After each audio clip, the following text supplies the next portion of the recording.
Mesdames et messieurs et mesdemoiselles, chaque jour qui passe, le Esbo passe à une vitesse supérieure. Le Esbo est en train de faire découvrir au monde entier et surtout à M. Benya et ses troupes ses capacités militaires. Le Esbo ne se contente plus de lancer des missiles et des drones dans l'espace aérien, dans les villes de M. Benya. Le Esbo a dorénavant les capacités militaires, les machines d'interception de drones et de missiles. Et là, ça change complètement la chose. Complètement. Ils ont la capacité de lancer, ils ont la capacité de détruire, ils ont la capacité d'intercepter. Et donc, ils viennent d'intercepter aujourd'hui un drone de M. Benya. Incroyable. Ça, c'est pas une bonne nouvelle du tout. Le Esbo libanais assure avoir abattu un drone de M. Benya de type ERM 450. Drone de M. Benya de type ERM 450. Vous savez, dans les temps, le Esbo n'avait pas tous ses moyens. C'est un mouvement, ils avaient juste des kalachs et quelques fusils d'assaut, point barre, et quelques grenades, quelques lance-grenades, et puis quelques roquettes. Les roquettes étaient déjà même des luxe à l'époque, pour le Esbo. Et les troupes de M. Benya avaient toutes les capacités militaires des États-Unis d'Amérique que vous pouvez imaginer. Et donc, dans la tête de M. Benya, c'est encore cette époque-là. Donc, lui, il ne peut pas imaginer que le Esbo soit aujourd'hui beaucoup plus puissante, beaucoup plus armée, beaucoup plus organisée que l'armée libanaise. Vous comprenez? Et donc, dans la réalité, c'est ça. Le Esbo est plus armé, plus efficace, plus organisé, plus structuré, plus engagé que l'armée libanaise. Ce sont des Libanais, des Libanaises. Vous comprenez? D'où les frappes de M. Benya sur les villes libanaises. Il se dit, bon, quoi qu'on dise, même si officiellement ce n'est pas l'armée libanaise, mais ceux qui sont en face de nous, ce sont des Libanais. Eh oui, ce sont des Libanais, mais ce n'est pas l'armée libanaise. L'armée libanaise est à part, eux, ils sont à part. Eux, leur structure, c'est à part.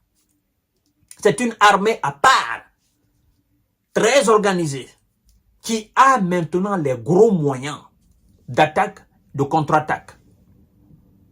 Et c'est face à eux que les plus de 10 000 hommes de M. Benya peinent à entrer sur le territoire libanais. Partout où ils tentent, ils sont contrecarrés, ils sont repoussés. Ils sont neutralisés. Et ce sont des dizaines, des centaines qui sont envoyés au repos éternel. Et donc, mesdames et messieurs et mesdemoiselles, c'est une nouvelle étape franchie par le Esbo, qui a maintenant la capacité d'abattre les drones, qui a la capacité d'abattre les missiles. Ils ont la capacité de neutraliser les chars, capacité de neutraliser les blindés, les véhicules de transport. Vous voyez? Donc, en fait, même les Occidentaux aujourd'hui se posent la question, les Européens, les Américains, ils se posent la question. Quels sont les types d'armes que le Esbo possède? Mais pour savoir quels sont les types d'armes qu'ils possèdent, il faut être avec eux. Oui. Pour savoir, il faut jusqu'à présent faire, disons, voilà, un calcul, d'accord?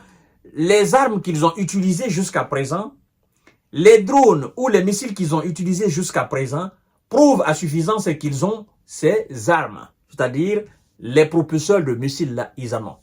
De drones, ils en ont. Donc, tout ce qui a été utilisé contre les villes de M. Benya, ils ont ça. Jusqu'à présent, ils possèdent d'autres qui n'ont pas encore été utilisés. Parce que Depuis que j'ai commencé à parler de ce sujet, c'est la première fois que je vous parle qu'ils ont abattu un drone. C'est la première fois que je vous parle, ils ont abattu un projectile venant de M. Bénia. C'est la première fois. Donc ça veut dire quoi? Ils ont d'autres encore dans le coffre qu'ils n'ont pas encore utilisés. Et ça, c'est un mauvais signe pour M. Bénia et ses troupes sur le terrain. Parce que pour détruire un char, pour arrêter un char sur un champ de bataille, c'est pas facile. Surtout les blindés des Wiza. Ah oui, parce que ce sont les chars américains qui sont dans les mains des troupes de M. Bénia. Parce que ce sont eux ceux qui sont sur le terrain. Détruire les véhicules blindés, détruire les chars, c'est pas une petite chose à faire. Il faut avoir l'intelligence et il faut avoir les armes pour le faire. Perforer les chars pour aller atteindre l'équipage, c'est pas une mince affaire. Donc, c'est aujourd'hui que ça inquiète le plus les Américains. C'est pourquoi ils sont en train de mettre la pression sur M. Bénia et il faut un cessez-le-feu. Il faut arrêter. Il faut arrêter.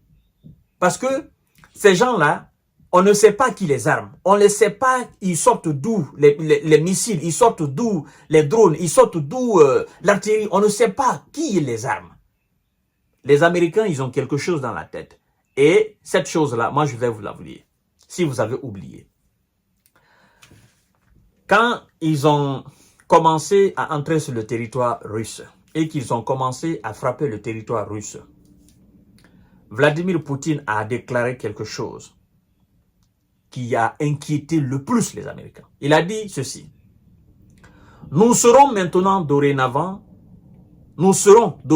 dans l'obligation de fournir des armes à des particuliers susceptibles de s'attaquer à vos intérêts partout dans le monde entier.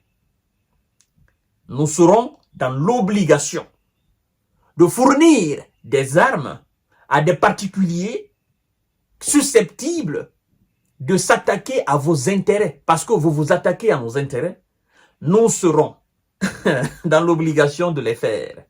Et donc, les Américains ne savent pas si ce sont les Russes qui fournissent au Hezbollah ou bien ce n'est pas les Russes. Parce que, écoutez, la fois dernière, Yémen est resté au Yémen et a envoyé un missile en Israël. C'est la première fois, la toute première fois que Yémen fait cela. Ils ont enlevé ces armes-là où? Et donc, c'est un message que les Américains sont en train actuellement d'analyser. Est-ce que c'est la Russie qui est derrière ou pas? Mais jusqu'à présent, ils n'ont pas de preuves concrètes de la participation ou de la vente d'armes, n'est-ce pas, de la part de la Russie à ces groupes armés. Ils n'ont pas la preuve réelle. Donc, et ils ne pourront jamais avoir la preuve. Ils ne pourront pas avoir la preuve. S'ils sont des marchands d'armes à travers le monde, il y a aussi d'autres marchands d'armes à travers le monde qu'eux, ils ne peuvent pas voir. Monsieur Bénia, là, vous êtes averti. Le Hezbollah a dorénavant des intercepteurs de missiles et des intercepteurs de drones. Et ils ont des destructeurs de drones dans l'espace aérien. Donc, c'est un message pour vous. Il y a d'ailleurs le numéro 2 du Hezbollah qui a passé un communiqué. Nous allons faire une émission là-dessus tout à l'heure. Partagez la vidéo dans tous les groupes possibles. Merci beaucoup et à tout à l'heure.